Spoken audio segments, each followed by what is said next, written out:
Hey Leute, ich hoffe mal, ihr habt jetzt schon den Teil 3 über die Besprechung über den Flug nach Japan gesehen, damit ihr Teil 4 sehen könntet.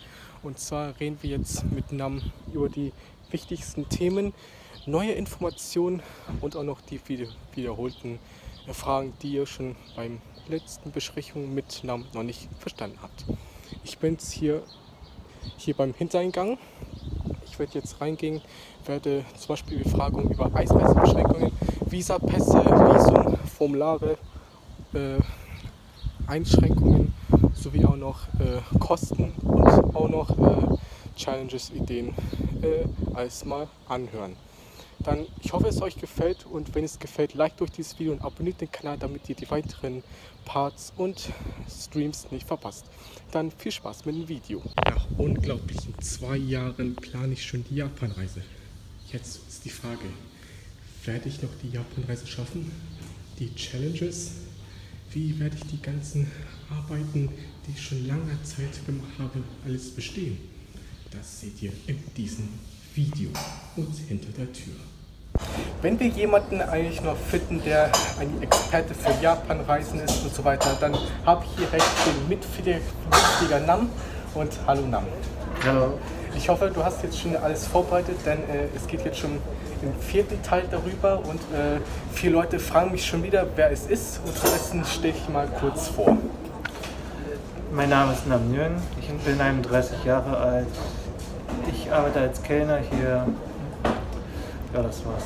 Ja, und was besprechen wir heute? Ich denke mal weiteres über die Japanreise. Ja, so mal gucken, was du, welche Meinung du hast, ja? Alles klar. Das erste wäre, wir fliegen ja in einem Monat wieder. Es wird jetzt ein bisschen knapp, ne? Ja, ein bisschen, ne? Ja, und wie hat sich jetzt wieder mit den Einreisebeschränkungen jetzt entwickelt? Es hat sich schon ein bisschen was geändert, ne? Bis jetzt noch nicht, offiziell noch nicht. Weil wir haben vorhin gesehen, dass irgendwie ab Juni schon etwas nur so ein paar Gruppen einreisen dürfen, also die Touristen. Hast du das eigentlich schon gesehen? Ich habe schon gelesen, ja. Ja. Und wird es noch klappen, die Einreise so noch hinzukriegen? Oh, also es ist wie gesagt schwierig zu sagen, ne? Ich meine, ich weiß ja nicht, wie die Regierung in Japan das regeln wird, was für Faktoren sie zu berücksichtigen haben. Ich habe auch gelesen, dass es so knapp 50-50 ist an der Bevölkerung in Japan, also gespaltene Meinung in Bezug zu der Einreise von Touristen. Die einen sind dafür, das sind wahrscheinlich auch die, die davon abhängig sind von der Tourismus, und die anderen, die wollen eher nochmal sicher sein und das etwas hinauszögern. Ne? Ja. Also das ist noch nicht ganz entschieden. Und ich denke mal, die haben einfach nur das so bekannt gegeben, damit man so eine gewisse Ahnung hat, in welche Richtung man den nächsten Mal ja. Es stand ja auch, dass hier immer die ersten 4 Länder einreisen dürfen. Also das wären die USA, Singapur, Thailand und Australien. Findest du es ein bisschen zu wenig, die Länder einfach einzureisen? Sollte nicht etwa 50 Ländern mehr sein? Ich denke mal, es hat gewisse Faktoren zu tun, wie zum Beispiel im Businessbereich, dann auch noch die Distanz von den Ländern. Die sind halt nicht so weit entfernt wie die Länder in Europa. Und viele Leute reisen auch von diesen Ländern hin und her, ne? Die pendeln dann halt.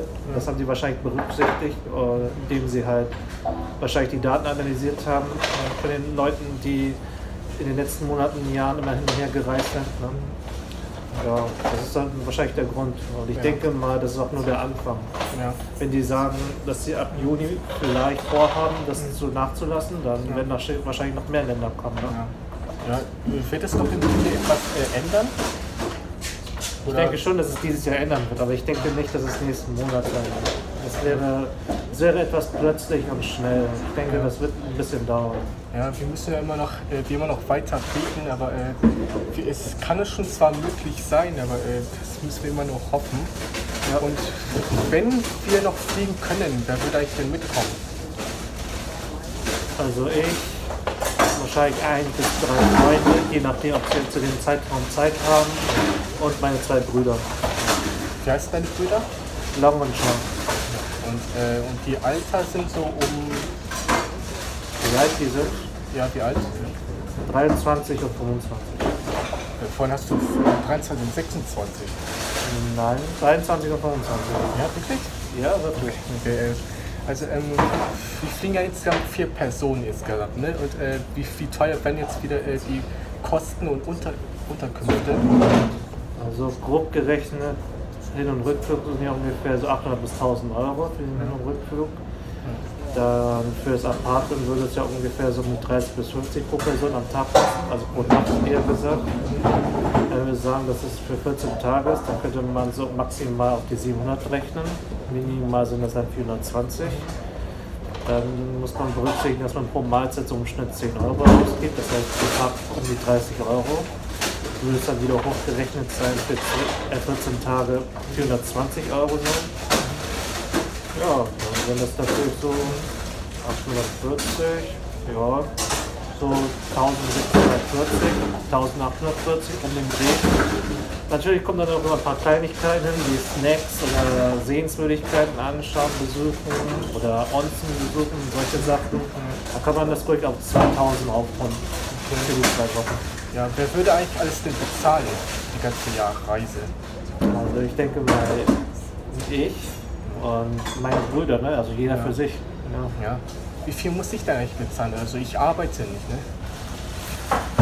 Naja, ich denke mal, für dich wird es dann ungefähr genauso sein wie bei jedem anderen, ne? So um die 2000. 2000 schon? Ja. Ich arbeite ja nicht mehr jeden Tag, ne? Also wenn es klappen würde, kann ich meine Eltern fragen, ob die noch ein bisschen Geld haben, aber ich bin mir auch nicht so sicher, weil ich nicht arbeite. Ja, Ja, dann, das ist schon ein bisschen noch einplanen, ob das hier noch die Kosten noch für dich noch für den Ausgleich gibt. das ist schwierig zu sagen. Also, wie gesagt, man kann ja natürlich gewisse Sachen, Alternativen nehmen. Ne? Zum Beispiel günstigere Flüge oder günstige Aufenthalte oder günstiger Essen. Ne? Ja. Dann könnte man die Kosten minimieren. Ja. Aber ich würde ansonsten sagen, dass es dann wohl fair in der Gruppe aufgeteilt wird. Ne? Dass ja jeder dann ungefähr die gleiche Menge Zeit wie der andere. Ja, also wir fliegen ja zwar im Sommer, der ab Juli, ne? Also, und da wird der Saison ziemlich hoch, Leute kommen zu uns und wenn du jetzt nicht da bist im Urlaub, wer würde eigentlich denn für den Job eigentlich denn ersetzen? Also ich gehe mal davon aus, dass es meine Eltern sein werden. Ja, okay. Und genauso wie deine Brüder? Meine Brüder, ja, auch. Ja. Ja, es wurde auch noch erzählt, dass irgendwann mal 3 Impfungen erlaubt sind. Denkst du es auch, dass hier auch 3 Impfungen zählt oder 2?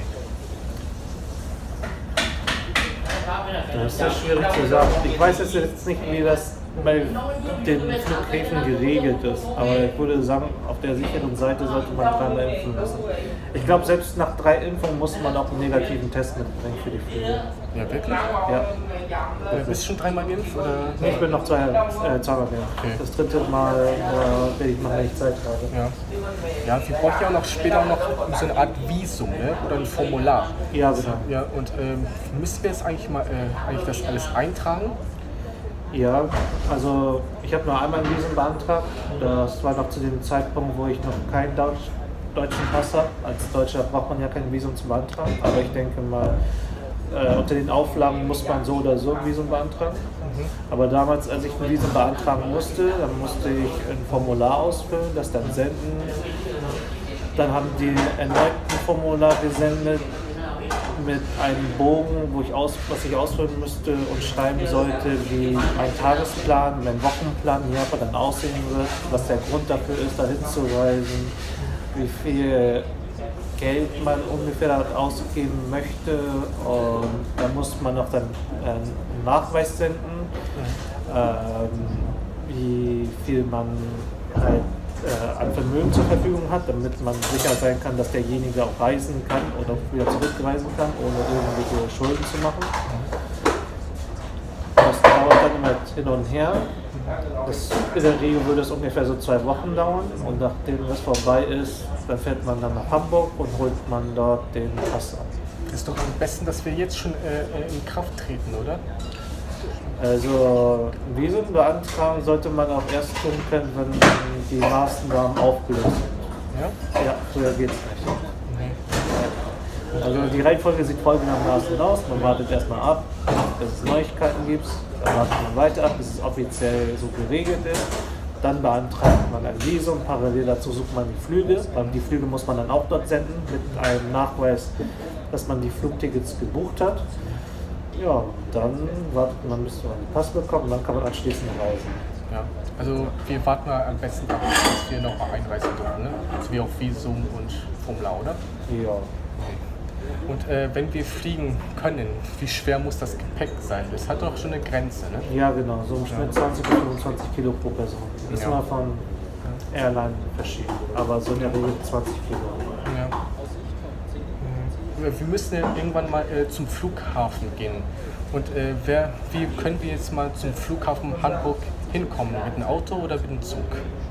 Idealerweise wäre es mit dem Zug zu fahren. Also wir fahren erst mit dem Zug von hier Ostsee Richtung Lübeck, von Lübeck mit dem Zug nach Hamburg, von Hamburg mit dem Zug dann weiter zum Flughafen und dann sind wir da. Ja. Und nicht mit dem Auto oder? Nee, ne? Nö, gerade momentan sind halt einige Baustellen, das würde unnötig lange dauern und ich habe auch keine Lust, noch andere irgendwie zu belasten und sagen, dass wir jetzt fahren sollen. Brauchen wir nicht. Das ist bei uns was mit dem Auto, ne? Aber mal gucken. Und wenn wir jetzt schon in Japan sind, ne, was müssen wir eigentlich denn beachten, wenn wir schon im Flughafen Haneda angekommen sind? Was wir da zu beachten haben, naja, wir steigen aus, fahren in den Flughafen rein mit dem Bus oder gehen zu Fuß. Ich weiß nicht, je nachdem, wo wir dann gelandet sind. Dann müssen wir zu dem Bereich gehen, wo die Koffer ausgegeben werden. Also binden wir unsere Koffer dort ein und dann müssen wir zum Checkout dort gehen. Da müssen wir dann wieder unseren Passport vorzeigen und dann nachweisen, dass wir auch ein Visum haben. Ja. Und dann können wir raus. Und was ist mit dem Zoll?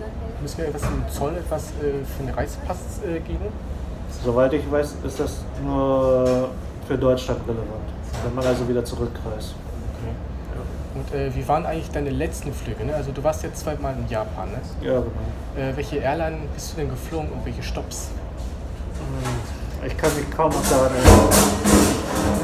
Ja, also ich kann mich daran noch erinnern, dass eines der Airlines Emirates ist, aber mehr kann ich mir auch nicht mehr sagen. Und dann sollte Zwischenstopp Dubai sein, oder?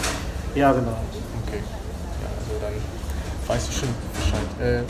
Und wenn wir irgendwann mal in der Stadt sind, ne, wir sind ja im Hotel, wir sind angekommen und dann gehen wir irgendwann mal zur Stadt. Ne? Welches schlechtes Benehmen müssen wir beachten? Was für Benehmen wir beachten, wenn wir dort in der Stadt sind? Naja, ich denke mal, unter den Umständen her würde ich sagen, eine ausreichende Distanz halten gegenüber Passanten.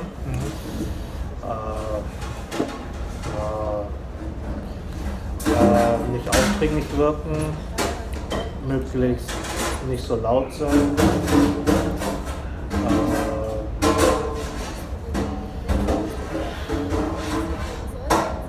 Oder wenn man zu Fuß geht, darf man dann nicht essen. Ne? Das darf man auch nicht. Das weiß ich nicht.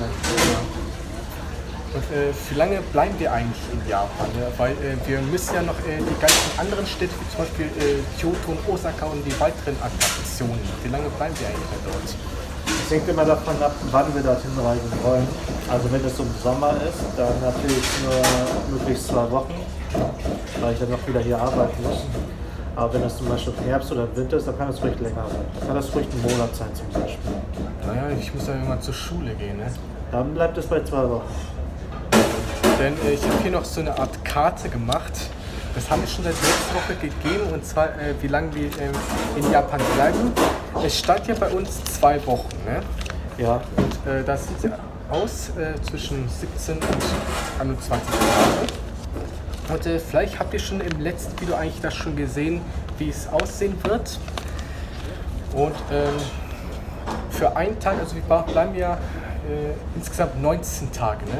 Und an einem Tag müssen wir für den Flug etwas Zeit nehmen, ne? Damit wir etwas, was nicht zu viel Zeit haben. Also das wird doch reichen, oder? 19 Tage sagst du? Ja.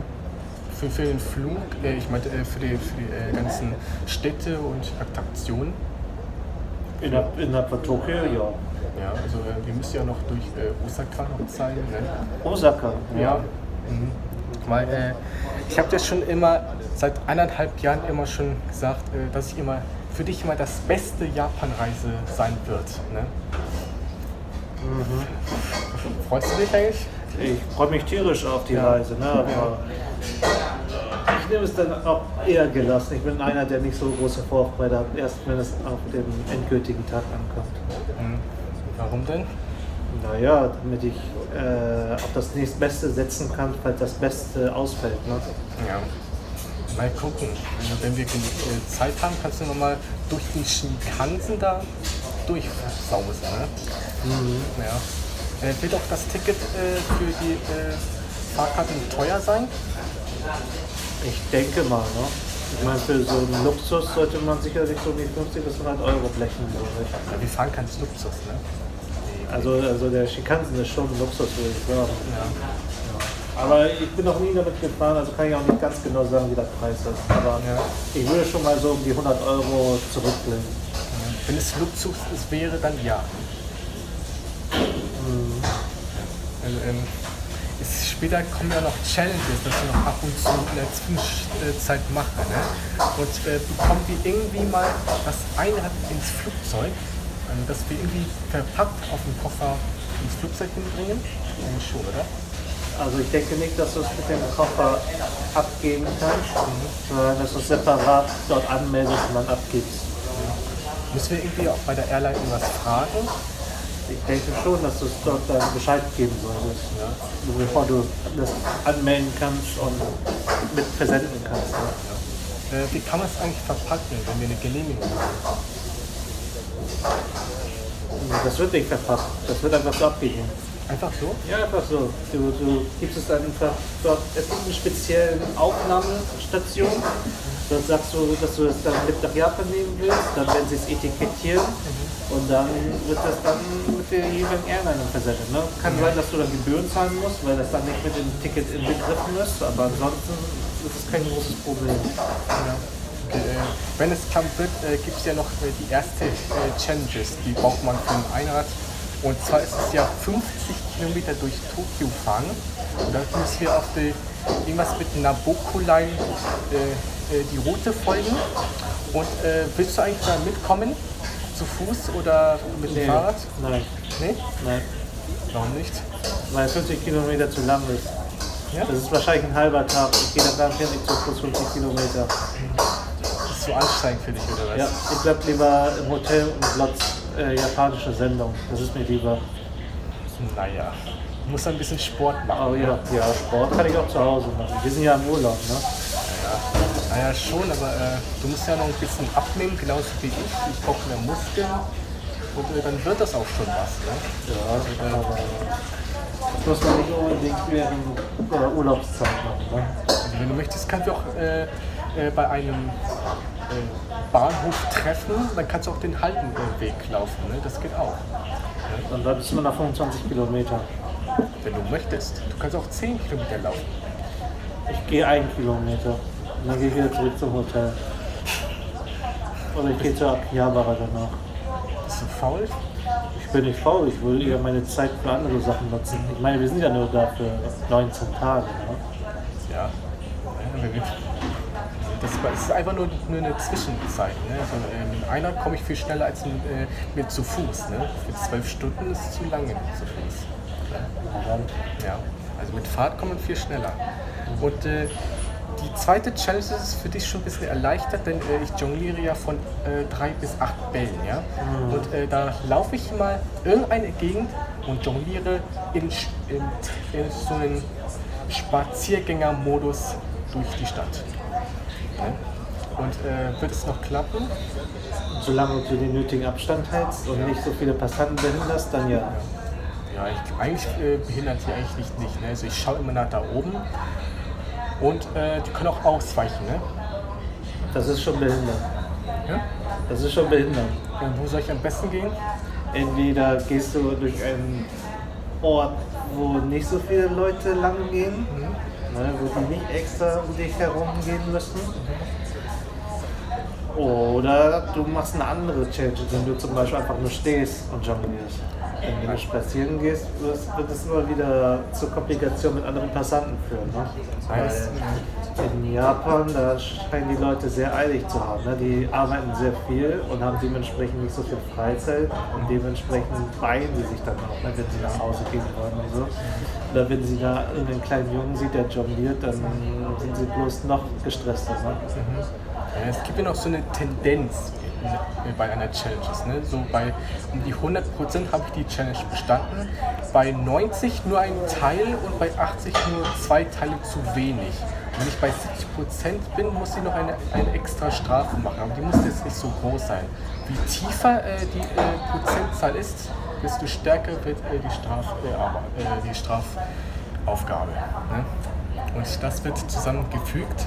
Und das ist am besten, dass die Challenge bestehen soll. Ne? Also es muss jetzt nicht einfach komplett sein. Ne? Ja, dann. Das ist ja gut. Ja, also das kann ich hinkriegen. Ja. Und die dritte Challenge, ich hoffe, du hast dich ein bisschen alles vorbereitet. Ja, ich bin sehr gut vorbereitet. Denn ich muss irgendwie so eine AKB-Mitglied kennenlernen. Welche Meinung hast du eigentlich dazu? Das gehört zu den schwersten Herausforderungen, die ich erstellt habe. Und die gab es ja eigentlich schon seit 1,5 Jahren. Kannst du als gescheitert sehen? Kannst du als gescheitert sehen? Warum? Weil das auf normalen Wegen nicht funktionieren wird. Nee? Nee. War zu schwierig. Es hat nicht so eine Schwierigkeit. Es hat nicht damit zu tun, dass es zu schwierig ist. Ich meine, wenn du in ein Konzert gehst, um die alles singen zu hören, dann gehst du da, um Musik zu hören. Dann war es das dann auch. Ja.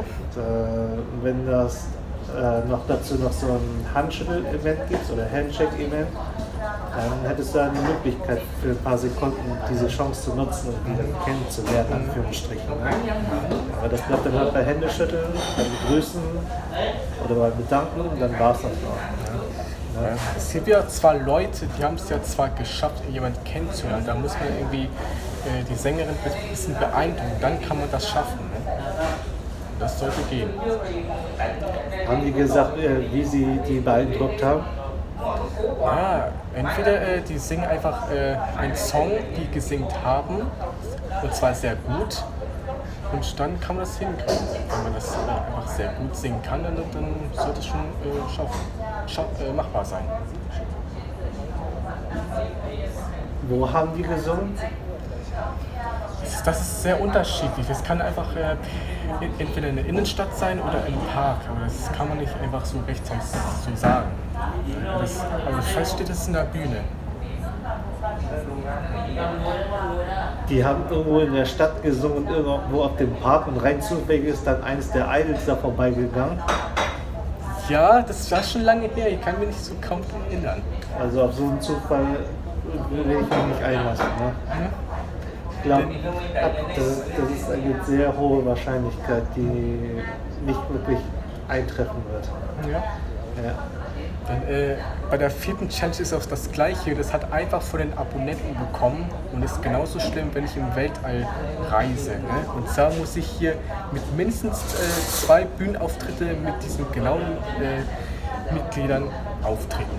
Und zwar mit den Tellern, Aufführungen mit den ganzen Mitfliegern und dann noch den Übersetzer. Und das soll ich genauso wie bei Zirkus Roncalli machen. Das ist das gleiche Problem. Jo, wird nicht funktionieren. Nee? Ne? Wird nicht funktionieren. Warum nicht? Weil die da nur auftreten, um zu singen, das ist alles. Also es gibt hier so Bühnen, die haben ja so eine Art Chef. Die gibt es auch, oder? Ich weiß es nicht. Ich habe noch nie ein Idol-Konzert angesehen. Also es gibt ja einfach Leute, die haben einfach in so einen der es für die Bühne betreibt. Und wenn jemand finden, der die Bühne betreibt, dann können wir mal befragen, ob wir noch dazu vorführen, denn als ich mal schon mal vorgeführt habe, das war schon sehr lange her, hat mein Vater irgendwie gefragt, ob er doch in der Bühne Berlin vorführen möchte und ist einverstanden. Dann habe ich schon für ein paar Minuten etwas vorgeführt und habe etwas beeindruckt, damit es alle zum Staunen bringt. Ne? Und das Gleiche wollte ich auch mit dem Chef machen, indem ich hier so eine Art Geschichte erzähle und sowas Ähnliches. Und dann, wenn er sich was dran überlegt, dann könnte er es schon hinkriegen. Wie findest du diese Meinung?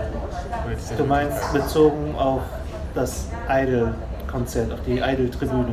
Ja. Nein, das wird nicht funktionieren. Das ist vollkommen was anderes als das, was du gerade erzählt hast. Warum? Weil ein Idol-Konzert sehr begrenzt auf Musik ist. Die performen nur, um ihre Fans zu begeistern, das war's dann auch. Ja? Ja. Nicht nur zum Zeigen? Wie bitte? Nicht nur einfach nur, um die Performance zu zeigen über mich? Nee. Also die laden jetzt keine Gäste oder Fans auf die Tribüne ein. Die performen einfach nur und das war's dann, ne? Ja. Das war's. Das ist halt wie so andere Musikkonzerte. Die performen einfach, ne? Ja. Ich meine, Musikkonzerte, die man hinten Musik zu hören. Denn es gab jetzt so ein Ereignis bei dieser Tribüne. Ne? Also, das habe ich hier schon in den Kommentaren schon gegeben.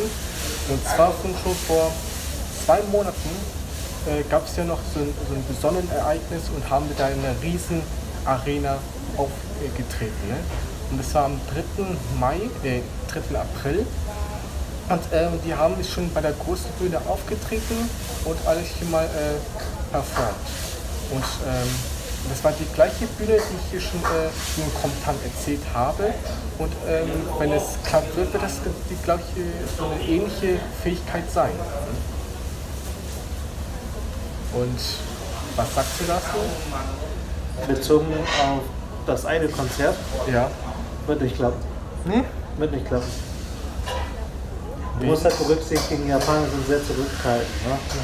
Und sehr höflich. Und dementsprechend, wenn du jemanden siehst, der ein Konzert performt und singt, dann solltest du dich dementsprechend auch anständig verhalten und Abstand halten. Ne? Ja.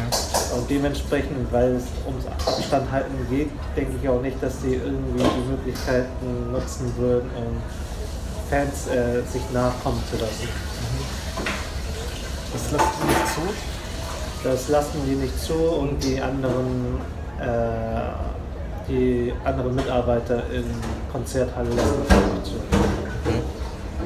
Und dann, es gab ja auch schon ein Mitglied, die hat am Mitte Juli Geburtstag. Was wollen wir sie denn beschenken? Marzipan. Was noch? Das war's, Marzipan.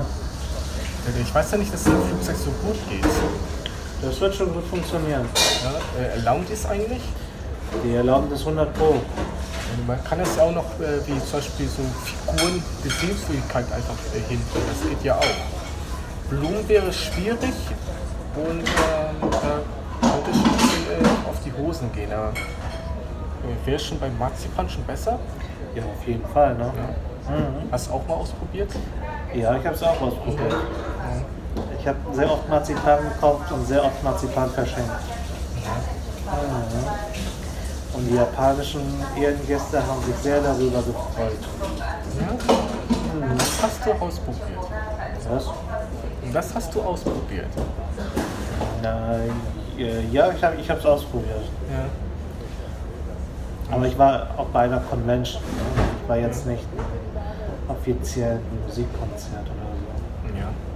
Ja, gucken, wenn wir Glück haben, kann uns jemand sehen, aber das sind wir auch nicht so sicher. Und um jetzt jemanden, einen Japaner zu fangen, müssen wir jemanden finden, der uns die japanische Sprache zu übersetzen, weil ich kann jetzt nicht so viel flüssig Japanisch reden. Mhm. Wen müssen wir eigentlich denn finden? Wie müssen wir eigentlich denn suchen? Naja, am besten bei Facebook, ne? Ja. Facebook kann man da schauen, oder andere Social Networks, Instagram vielleicht, YouTube vielleicht, Twitter. Ja. Soll das eigentlich klappen? Keine Nachricht? Ich denke schon, ne? Man kann ja zum Beispiel in Facebook gibt es sicherlich so deutsch-japanische Gruppen, die extra dazu gegründet worden ist, damit man besser miteinander Deutsch lernen kann oder besser Japanisch lernen kann. Und dementsprechend kann man sicherlich dort dann zum Beispiel anfragen, ob jemand in Tokio gerade ist, ob der Lust hat, mit zu treffen, solche Sachen halt. Ja. Denn wenn du möchtest, kann ich auch eine Geschichte erzählen, warum ich eigentlich zur Bühne gehen kann. Ne? Soll ich das machen? Willst du jetzt halt sagen, du hast einen guten Grund, um auf die Tribüne raufgehen zu können? Nee, es hat einen anderen Grund, warum ich das machen wollte. Ne? Und es hat zwischen meinem Vater und mir zu tun. Und zwar im Urlaub. Okay. Ja, also wir gehen ja in das Jahr 2018, ja? Und da habe ich meine ersten Aufführungen im Restaurant gemacht. Das ist ja alles okay. Ne? Das war eigentlich alles ganz gut. Ich hatte Lampenfieber, habe es trotzdem geschafft. Und jetzt pass auf. Im Oktober 2019 haben wir einen Urlaub in Zypern gemacht. Und da wollte mein Vater jetzt darum beten, dass ich in der Bühne auftreten soll. Und ich hatte sowas von Lampenfieber, dass ich es nicht wollte. Und da war mein Vater sowas von wütend, dass er einfach ganz schnell raus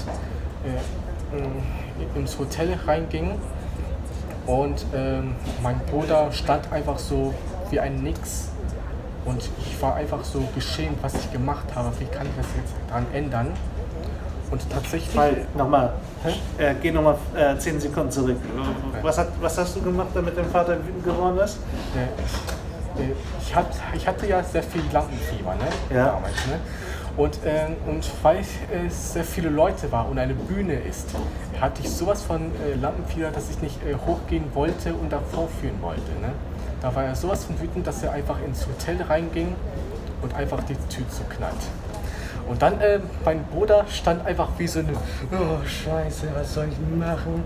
Und ich sagte, oh Mann, was habe ich denn getan? Warum bin ich nicht reingegangen? Ne? Und dann später, als wir uns beruhigt haben, sind wir einfach Englisch und Bekannten aus den Niederlanden geredet. Ne? Die konnten jetzt zwar kein Deutsch, aber die konnten wir ansprechen.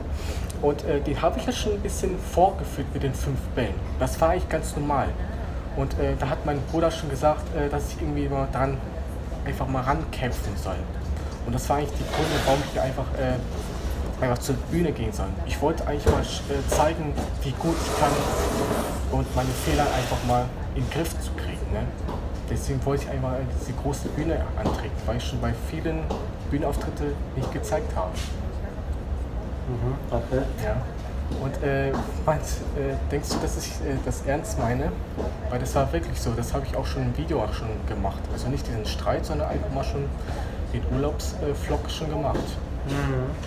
Glaubst du es eigentlich? Ob ich glaube, dass du es durchziehen würdest? Ja. Ja, ich glaube schon, dass du es durchziehen würdest. Ja, ne? ja, ich habe mich schon geschämt, was ich gemacht habe. Ich wollte eigentlich nicht irgendwie Böses machen, ne? Weil ich hatte einfach so Angst, dass ich Fehler mache und dass sie mich irgendwie auslachen. Ne? Das ist viel zu peinlich für mich. Ne? Und wenn es klappen wird, kann ich das einfach mal einen Ausgleich schießen. Ne? Ja. Also, denkst du, ich kann es schaffen? Auf die Tribüne zu gehen und was zu Ja. performen? Ja. Du kannst es bestimmt schaffen, ne? Ja. Dann ist die Frage, wie schnell dann die Polizei da angefahren kommt. Ja, hör auf mich zu verarschen. Nee. Du brauchst nicht verarschen. Ich verarsche ihn, das wird ungefähr das Szenario sein, was kommen wird. Weil wir müssen irgendjemanden betreiben und dann passiert ja auch nichts. Ne? Also bei mir hat es auch überhaupt nichts passiert. Ja, da wird auch nichts passieren, weil er einfach Nein sagen wird. Er wird einfach sagen, nö, kannst nicht. Also bei mir haben sie gesagt, die haben ja gesagt. Das ist wahrscheinlich was anderes. Ne? Ja, das ist wahrscheinlich was anderes. Was meinen die eigentlich damit? Naja, ich meine, das, was du gerade gesagt hast im Vergleich zu einem Idol-Konzert, das ist schon ziemlich eine große Diff, ne? Eine richtig mächtiger Diff. Na, guck mal, also im Zirkus wäre es zwar möglich, oder? Ja, das glaube ich. Da kann es recht möglich sein. Ne? Ja, also auch das im Vergleich zu einem Idol-Konzert, das ist schon ein mächtiger Diff. Den Diff, ja. Mal gucken, wie wir alle Challenges bestehen können. Und wenn du möchtest, kannst du mir für mich mal ein paar Fragen stellen. Ne? Also bei mir ist zwischen eigentlich Ende, denn ich wollte mal die Challenges bestehen, damit ich etwas, um das zu zeigen, wie gut ich mache, wie stark ich bin, weil ich war der Stärkste in der ganzen Klasse, aktuell auch schon. Und da wollte ich eigentlich zeigen, wie gut ich alles kann, wie viel Power ich habe und welche Fähigkeit ich habe. Ne? Und deswegen wollte ich eigentlich diese Challenge eigentlich schon machen, damit die Leute mir nicht glauben, dass ich das hinkriegen werde. Ne? Und deswegen habe ich mir solche Challenges ausgedacht vor 1,5 Jahren. Ich verstehe. Ja, und deswegen müssen wir immer die Daumen drücken. Ne? Auf jeden Fall die Daumen drücken. Ja, also ich habe schon 10 Leute versprochen, dass ich nach Japan reisen werde und so wie auch die Challenges. Und wenn ich das eigentlich verpeile, dann wird es richtig die Bude brennen. Ne? Okay. Ja, also schon die Hälfte der Abonnenten war es auch das Gleiche. Ne? Und ja, bei mir war es auch schon mit den Fragen. Wenn du auch Fragen hast, kannst du mir schon jetzt sagen. Dass wir Fragen nicht noch stellen möchten. Ja, wenn du möchtest, hast du gar nichts. Das ist kein Problem. Lass mal überlegen. Nee, soweit nicht, ne? Nein. Gründe für die Japan-Reise habe ich auch schon geredet, ne? Ja, die ganzen Challenges, ne? Ja, und auch noch den Ausgleich für 2020, weil ich nicht in diesem Jahr geflogen bin, ne? Dann war es auch schon mit Fragen. Ich bin mal nach Hause und wenn wir den Flug buchen können und Unterkünfte wie auch Visum und Formulare, sag mir Bescheid, ne? Oder ruf mich an, ja? Ja, geht klar. Ja.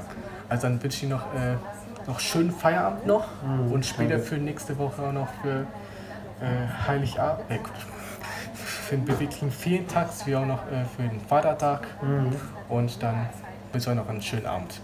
Ciao. Tschüss.